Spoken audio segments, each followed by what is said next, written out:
Our formula is this. We go out, we hit people in the mouth. Number one.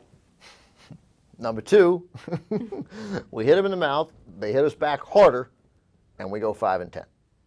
And then I get fired.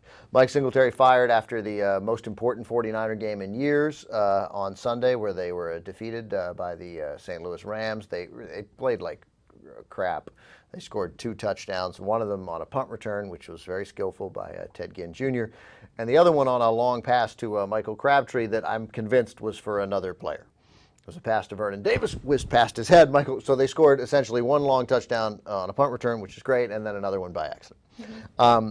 And they lost, I think, 25-17 was the final. JR's Rams going to play for the NFC West Championship next weekend.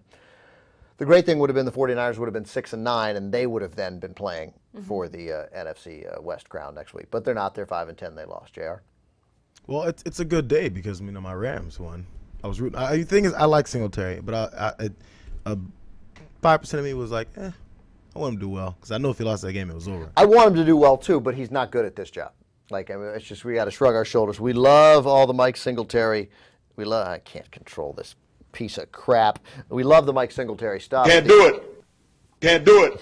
Cannot play with him. Cannot win with him. Cannot coach with him. Can't do it. Because he's old school, as he says. He's old school. And we want that guy to be good. And he's kind of he played for the Mike Ditka and the 85 Bears, and he had the crazy eyes and everything about Mike Singletary. But this is a guy who had on-field arguments with his quarterbacks. He fired his coordinator 3 games into the season. In the first game of the season, they lose because they don't know how to run the play clock. They're constantly misusing the timeouts. And again, you can't yell at it's like Cenk, if Cenk yelled at you on the air, Yeah, that'd be bad. Andy, you get these stories in our time, and then they make up and come on. Well, that's the thing. NFL coaches always yell at players. That's not out of the part is him yelling back. That's where the control was lost. You don't see quarterbacks yelling back at the coach like that. I disagree with you. Yes, they yell at players, but not like that. He seemed not to be in control of the situation, to me.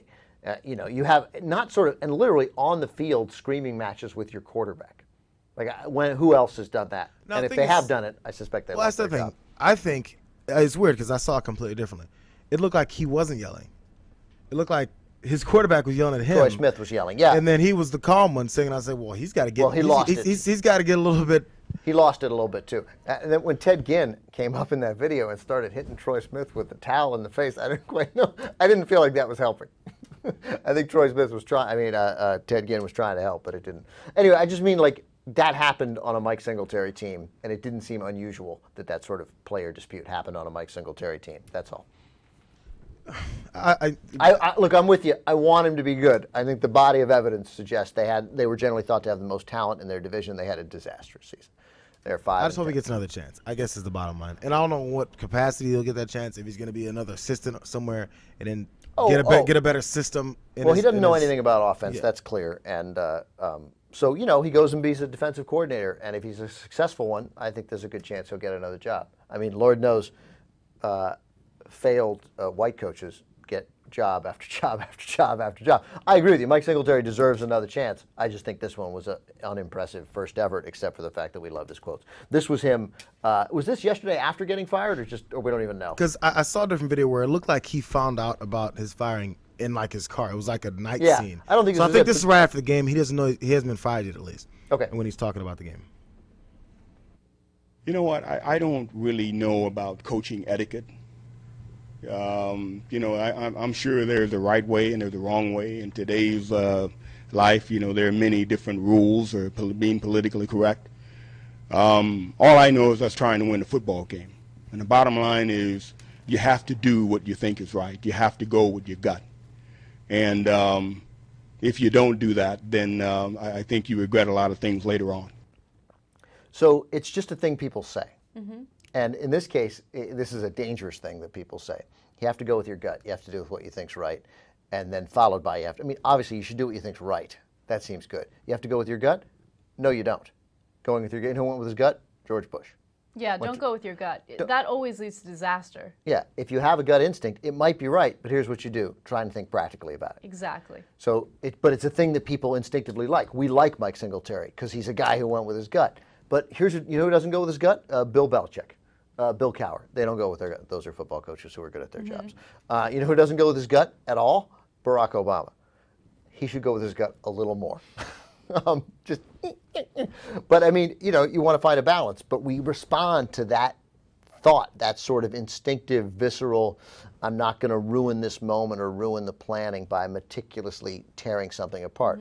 But football's complicated, and Mike Singletary went with his gut too much, and it made him look incompetent. I think this may have been, you know, the straw that broke it all.